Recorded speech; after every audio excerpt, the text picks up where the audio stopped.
On the dividend news, we do have Lowe's, which hiked its dividend by 4%. We also have Ralph Lauren Corp, which hiked its dividend by 10.6%. This marks 4 consecutive years of dividend increases. As well, we do have Hamilton Lane, which hiked its dividend by 10.2%. And finally, the last one, we have ticker symbol BDL, which hiked its dividend by 10%. What's up, everybody? This is Antonio here to bring you episode 292 of the portfolio update. So you guys already know it's Sunday. It's time to go over the portfolio, what I bought, what I sold, what dividends came in. And in this video, guys, I will be showing you guys a loan. Yes, I am going to be taking a loan against my dividend growth portfolio. I didn't want to do it, but it's the best rate that I'll be getting, and obviously it's the best strategy that I need to do to get some capital for the business that I'm running. It does need some capital. I don't really have it now, so I'm going to be using my portfolio as a way to borrow some money against it at a better rate than a personal loan. So we'll be talking about that shortly, but anyways, guys, you guys already know we come back every single Sunday, see how much we grew the dividend portfolio. You know that right now we're projected to make about $142.71 on a monthly basis. We're trying to get this bigger and bigger over time, especially right now. I do have a lot of double-digit 5-year CAGR companies that have a really low dividend yield. You know, my portfolio is over 300,000 plus, so I am getting a super low dividend yield. That is okay. That's in the plans, guys. Right now, I don't really want to have to pay as many taxes, and hopefully in the years when I actually need to start touching this money, those that growth would actually be compounding much faster because they are double-digit 5-year CAGR. Meaning that they grow their dividend, or in the past 5 years, they've announced double-digit raises every year, and they might be small now, but in the future they'll be much larger.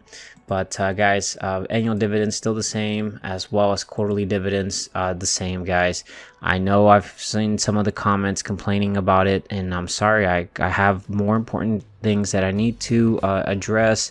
I'm super short on time, and you know, this is actually something that I just want to keep focused on, giving you guys an update on where my portfolio is, what I'm doing, and you know, I'm sorry I can't get to those scripts right now. They do take some time to try to figure out how to do them. If anybody is, you know, available or knows coding, I'll be happy to let you guys know the repository. The GitHub repository is actually public. If you guys want to put a pull request against that, I'll be happy to merge it in, and then, you know, you guys can actually start using those scripts if someone can go figure it out. Again, these were just scripts that I was doing for fun. They were free. I shared them with you guys, and there's no point in you guys getting angry.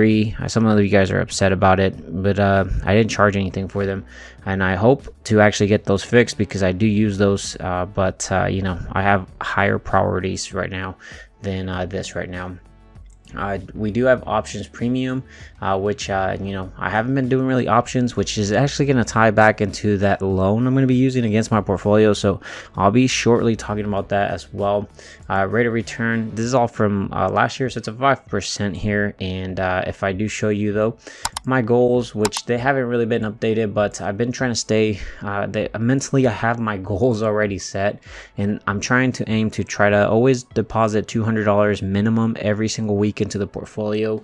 You know, of course, I'm trying to reach 20,000 subscriber mark, but you know, I've been just doing this dividend growth portfolio update every single Sunday. That's basically the only time I have about an hour to do that, so that's what I've been doing. We're gonna see if we hit new milestones, guys.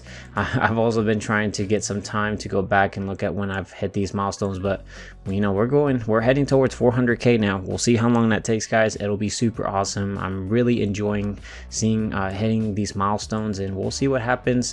Total invested of my own money, I've invested $135,151.84, and it's almost doubled, so cannot complain there.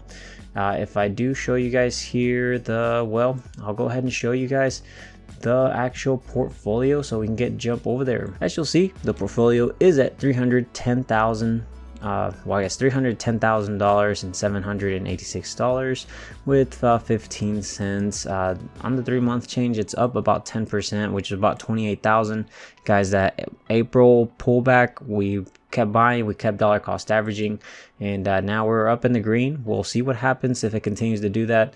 On the 1-month change, we are up about 12.90%, which is about $35,000, almost $36,000.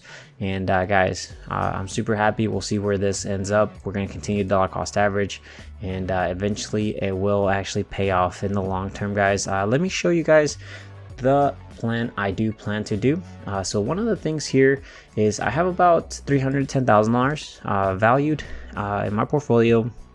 So I need to borrow about maybe, I haven't decided. I do have some cash reserved, but do I really want to be super tight on it? So I will need to borrow between $30,000 to $50,000, and you know, there's obviously a couple ways you can do this. You can go to the bank or your local bank and try to get a personal loan. That is super high on an interest. So right now I went to my local bank that I bank with. They want about 11, almost 12%, you know, 12% to borrow that amount. And obviously they hit your credit score, and you know, you're gonna have to pay for that. And depending on which bank you do, if they're gonna see how much, if they charge you any fees to pay everything off early, and so on and blah blah blah. Well, the other option is that I could sell $30,000 to $50,000 of my portfolio at the moment and pull that money. But there's a couple things.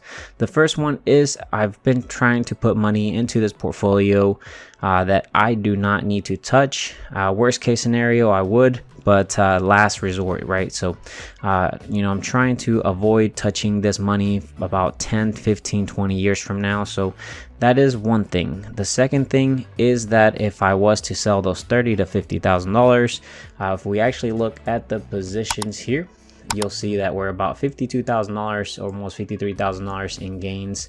It's about a 20%. And guys, I would actually have to pay a you know, I would have a big tax bill at the end of the year. So when I do taxes, I would owe about 15%, depending if they are long-term capital gains. If they're short-term, obviously that would actually be much higher. So that's one thing that I would consider. I'm not going to consider, but that's one other option that you could do. And then the last one is about, which is actually I guess they call it through Schwab, they call it a pledged asset line of credit. So what this means is that you know, I called Schwab, I talked to them, got more information and blah blah blah. Around the average is about an 8% rate is what they would charge you. Obviously you're putting this against your assets, or I guess non-retirement assets. So we can look at this real quick. It says leverage the value of your portfolio with a line of credit that allows you to borrow against your non-retirement assets without having to liquidate your investments. And then you'll see what is a pledged asset line. A pledged asset line from Schwab is a line of credit that allows you to borrow against the non-retirement assets in your portfolio without having to liquidate your investments, which we just read that again, which here is secured by assets held in separate pledged account maintained by Schwab. And you can use your line of credit to access the funds you need while helping maintain your investing strategy. How can I use a pledged asset line?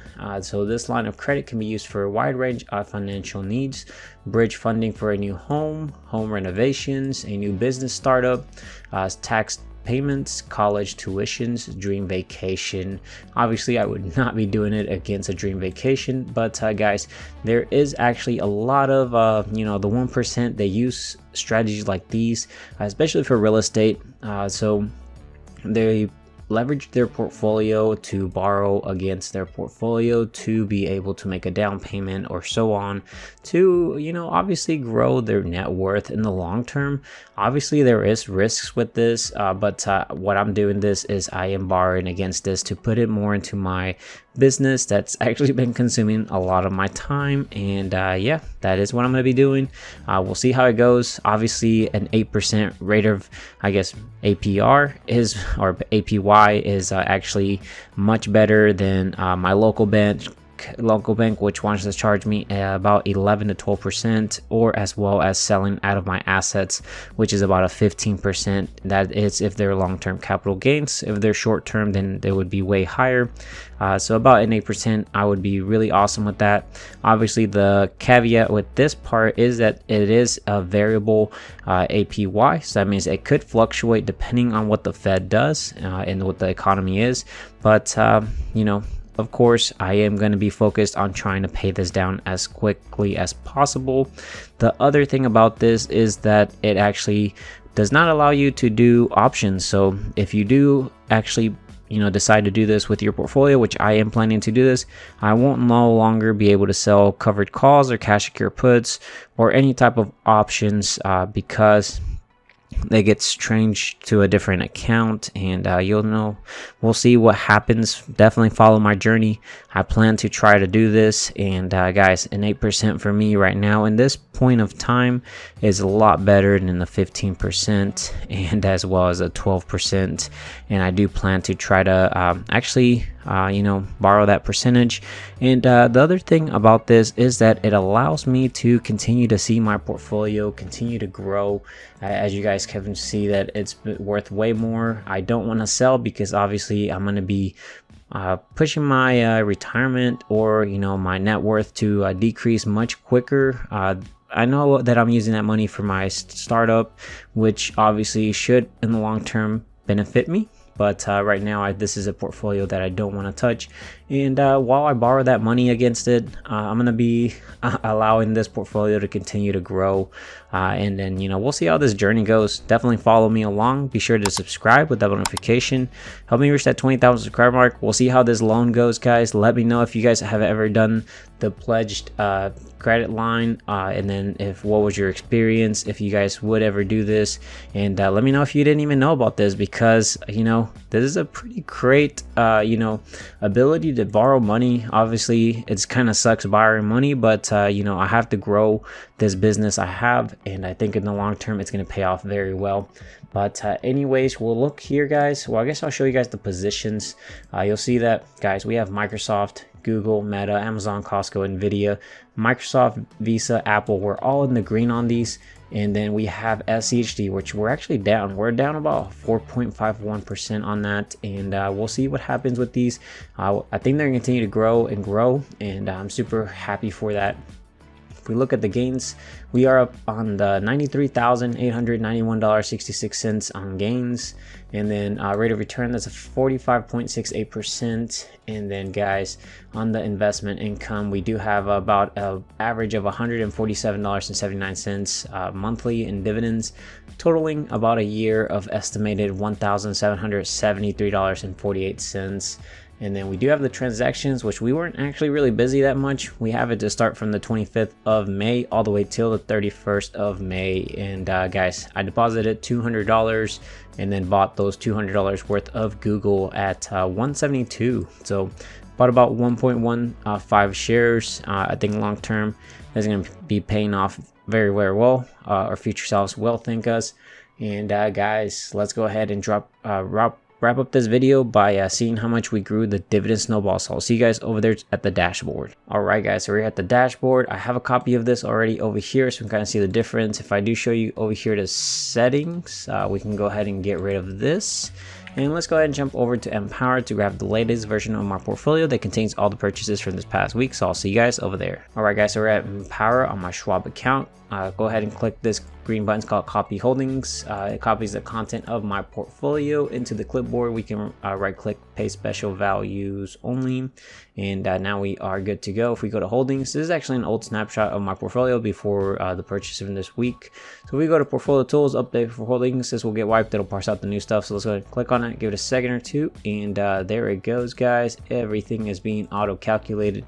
And as you'll see, dividend yield is a 0.55% compared to last week of 0.57%. Yield on cost is still 0.66%. And then on the yearly, we did go up slightly, $1,713.47. monthly $142.79, so we went up about 8 pennies. And then on the week we went up by 2 pennies, so $32.95. On the day we're still making $4.69. And then guys, hourly we're still making 20 cents every single hour. And then hourly work wage, so if our portfolio was to go work a 40-hour work week, they would get paid an hourly rate of 82 cents. We're gonna eventually get this to minimum wage. We'll see how long that takes, but that'd be a super awesome milestone. Don't forget to subscribe with a notification. Let me know guys in the comment section what you guys think of what I'm gonna be doing borrowing against my portfolio. Obviously it's never really good to borrow against your portfolio, but I do need that capital. So let me know if you guys have ever used these, and we'll see how it goes. I think it'll play off very well, but you never know. But if you stuck all the way to the very end, let me know by dropping a hashtag stocks, because we continue to buy stocks no matter what the market's doing, whatever the president is doing, what the economy in general is. We're continuing to accumulate shares for the long term, and I will talk to you guys later. Take care, stay safe out there. Bye guys.